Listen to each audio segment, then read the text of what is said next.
Hello दोस्तों, मैं हूं अली जो कि अनअकैडमी पे एक वेरीफाइड स्केटर हूं। आप सभी का Haidari study point YouTube channel पे स्वागत करता हूं। आज की अपनी इस वीडियो में हम लोग वाहिद और जमा पे आधारित कुछ मारूजी सवालात को डिस्कस करेंगे जो कि विभिन्न टेट की परीक्षाओं में पूछे गए होंगे। दोस्तों, लेसन को शुरू करने से पहले सबसे पहले ये जान लेते हैं कि वाहिद और जमा किसे कहते हैं। तो दोस्तों, अगर मैं इसम की तादाद के लिहाज से किस्मों की बात करूं तो दो किस्में होती हैं। कौन?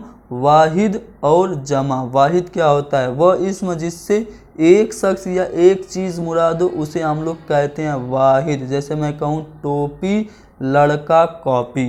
और अगर जमा की बात करें तो वह इसम जिससे दो या दो से ज़्यादा अफराद या चीज़ों का पता चले उसको हम लोग जमा कहते हैं।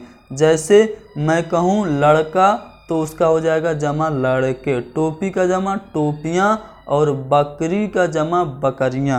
तो यहाँ पे हमने वाहिद और जमा जान लिया। अब हम लोग इससे रिलेटेड कुछ सवालों को डिस्कस करेंगे जो कि टेट के एग्ज़ाम में पूछे गए होंगे।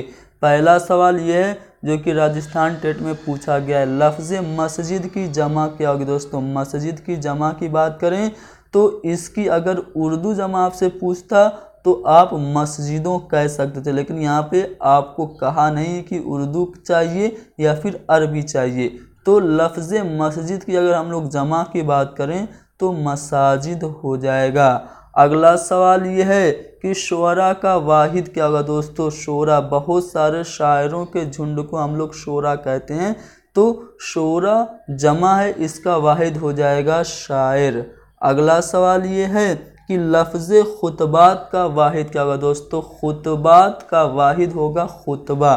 खुतबा एक खुतबा, खुतबात बहुत सारे खुतबे। तो लफ्ज़ खुतबात का वाहिद हमारा हो गया खुतबा। अस्मा का वाहिद क्या होगा? दोस्तों, अस्मा। अस्मा इस्म, इस्म यानी कि नाम को कहते हैं, तो बहुत सारे नामों को हम लोग अस्मा कहते हैं। जैसे अल्लाह के बहुत सारे नाम हैं तो उनको हम लोग अस्माए हुस्ना कहते हैं, तो अस्मा का वाहिद हो जाएगा इस्म। अगला सवाल यह है कि लफ्ज़ कौल की जमा क्या होगी? दोस्तों, कौल जिसको हिंदी में कथन कहा जाता है, कौल वाहिद है, इसकी जमा क्या होगी? अकवाल हो जाएगी। अगला सवाल है कि शजर की जमा क्या होगी? शजर मीन्स होता है पेड़, तो बहुत सारे पेड़ को हम लोग अशजार कहते हैं, यानी कि शजर वाहिद है, इसकी जमा अशजार हो जाएगी। अगला सवाल है कि असफार का वाहिद क्या होगा? दोस्तों, असफार जो है वो जमा है और इसका वाहिद हो जाएगा सफ़र। अगला सवाल है कि गर्ज की जमा क्या होगी? गर्ज मीन्स होता है मतलब, तो गर्ज की जमा हो जाएगी अगराज। अगला सवाल ये है कि तकदीर की उर्दू जमा क्या होगी? दोस्तों, तकदीर की उर्दू जमा पूछ रहा है, तो तकदीर की उर्दू जमा तकदीरें हो जाएगी। पहला वाला ऑप्शन हमारा सही है। अगला सवाल है कि आयत की अरबी जमा क्या होगी? दोस्तों, आयत मीन्स होता है निशानी, आयत की अरबी जमा हो जाएगी आयात, यानी कि बहुत सारी निशानियाँ।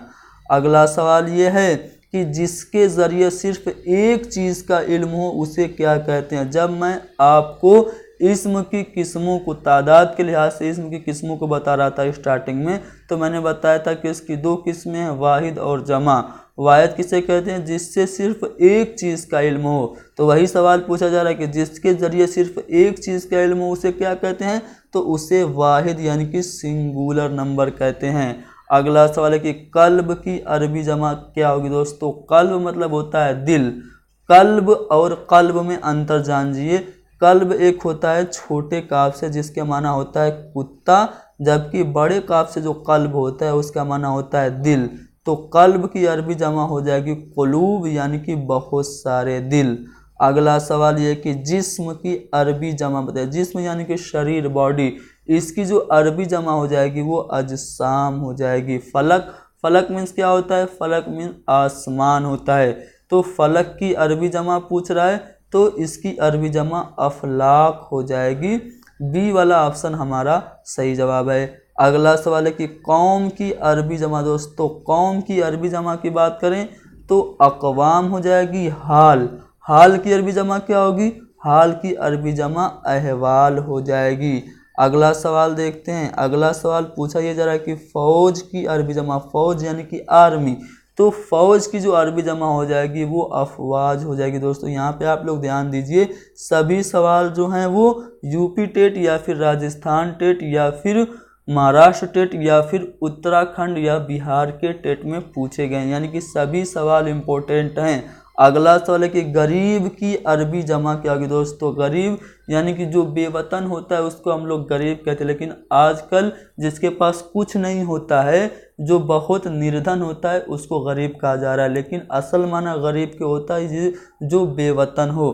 तो गरीब की अरबी जमा क्या हो जाएगी, गुरबा हो जाएगी। दोस्तों अगर गरीब की उर्दू जमा पूछता तो हमारा आंसर गरीबों हो जाता, लेकिन पूछा जा रहा है अरबी जमा, तो गरीब की अरबी जमा गुरबा हो जाएगी। अगला सवाल है कि उल्मा का वाहिद बताइए। दोस्तों उल्मा यानी कि बहुत सारे आलिम, तो उल्मा जमा है, इसका वाहिद हो जाएगा आलिम। अगला सवाल यह है कि लफ्ज़ दीवान की जमा क्या। दोस्तों दीवान क्या होता है, हिंदी में इसको ग्रंथ कहते हैं, जैसे दीवान गालिब, गालिब का दीवान है ना।